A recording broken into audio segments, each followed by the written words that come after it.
حضرت جابر رضی اللہ تعالی عنہ کہتے تھے کہ رسول کریم صلی اللہ علیہ وسلم میری مزاج پرسی کے لیے تشریف لائے۔ میں بیمار تھا، ایسا کہ مجھے ہوش تک نہیں تھا۔ آپ نے وضو کیا اور اپنے وضو کا پانی مجھ پر چھڑکا تو مجھے ہوش آ گیا۔ میں نے عرض کیا، یا رسول اللہ، میرا وارث کون ہوگا؟ میرا تو صرف ایک کلالہ وارث ہے۔ اس پر آیت میراث نازل ہوئی۔ صحیح بخاری حدیث نمبر 194۔ ایک مرتبہ نماز کا وقت آ گیا تو جس شخص کا مکان قریب ہی تھا وہ وضو کرنے اپنے گھر چلا گیا، اور کچھ لوگ جن کے مکان دور تھے رہ گئے۔ تو رسول کریم صلی اللہ علیہ وسلم کے پاس پتھر کا ایک لگن لایا گیا جس میں کچھ پانی تھا، اور وہ اتنا چھوٹا تھا کہ آپ اس میں اپنی ہتھیلی نہیں پھیلا سکتے تھے، مگر سب نے اس برتن کے پانی سے وضو کر لیا۔ ہم نے حضرت انس رضی اللہ عنہ سے پوچھا کہ تم کتنے نفر تھے؟ کہا 80 سے کچھ زیادہ ہی تھے۔ صحیح بخاری حدیث نمبر 195۔ رسول کریم صلی اللہ علیہ وسلم نے ایک پیالہ منگوایا جس میں پانی تھا، پھر اس میں آپ نے اپنے دونوں ہاتھوں اور چہرے کو دھویا اور اسی میں کلی کی۔ صحیح بخاری حدیث نمبر 196۔ عبداللہ بن زید کہتے ہیں کہ رسول کریم صلی اللہ علیہ وسلم ہمارے گھر تشریف لائے۔ ہم نے آپ صلی اللہ علیہ وسلم کے لیے تانبے کے برتن میں پانی نکالا، اس سے آپ نے وضو کیا، 3 بار چہرہ دھویا، 2 بار ہاتھ دھوئے اور سر کا مسح کیا، اس طرح کہ پہلے آگے کی طرف ہاتھ لائے، پھر پیچھے کی جانب لے گئے اور پیر دھوئے۔ صحیح بخاری حدیث نمبر 197۔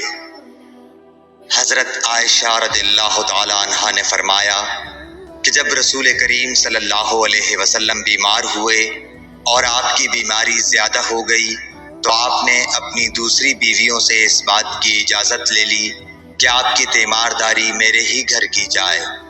انہوں نے آپ کو اجازت دے دی۔ ایک روز رسول کریم صلی اللہ علیہ وسلم 2 آدمیوں کے درمیان سہارا لے کر گھر سے نکلے۔ آپ کے پاؤں کمزوری کی وجہ سے زمین پر گھسٹتے جاتے تھے۔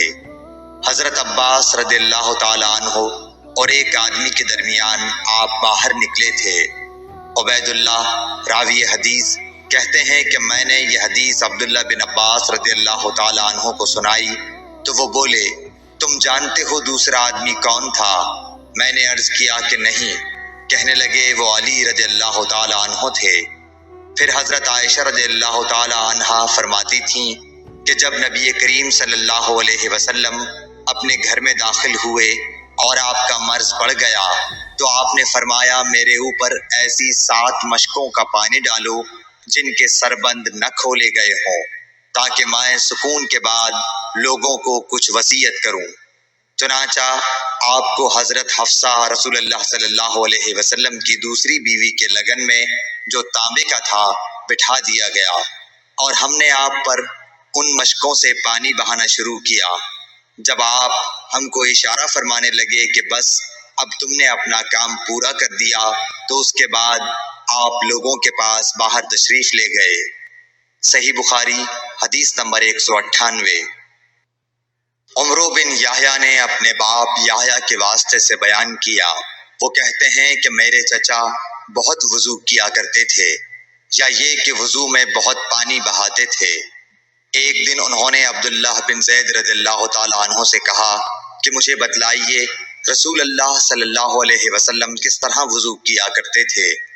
انہوں نے پانی کا ایک تشت منگوایا، اس کو پہلے اپنے ہاتھوں پر جھکایا، پھر دونوں ہاتھ 3 بار دھوئے، پھر اپنا ہاتھ تشت میں ڈال کر پانی لیا اور ایک چلو سے کلی کی اور 3 مرتبہ ناک صاف کی، پھر اپنے ہاتھوں سے ایک چلو پانی لیا اور 3 بار اپنا چہرہ دھویا، پھر کوہنیوں تک اپنے دونوں ہاتھ 2 بار دھوئے، پھر ہاتھ میں پانی لے کر اپنے سر کا مسح کیا، تو پہلے اپنے ہاتھ پیچھے لے گئے، پھر آگے کی طرف لائے، پھر اپنے دونوں پاؤں دھوئے، اور فرمایا کہ میں نے رسول کریم صلی اللہ علیہ وسلم کو اسی طرح وضو کرتے دیکھا ہے۔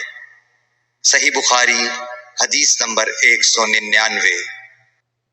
رسول کریم صلی اللہ علیہ وسلم نے پانی کا ایک برتن طلب فرمایا تو آپ کے لیے ایک جوڑے منہ کا پیالہ لایا گیا جس میں کچھ تھوڑا پانی تھا۔ آپ نے اپنی انگلیاں اس میں ڈال دیں۔ انس کہتے ہیں کہ میں پانی کی طرف دیکھنے لگا، پانی آپ کی انگلیوں کے درمیان سے پھوٹ رہا تھا۔ انس کہتے ہیں کہ اس ایک پیالہ پانی سے جن لوگوں نے وضو کیا وہ 70 سے 80 تک تھے۔ صحیح بخاری حدیث نمبر 200۔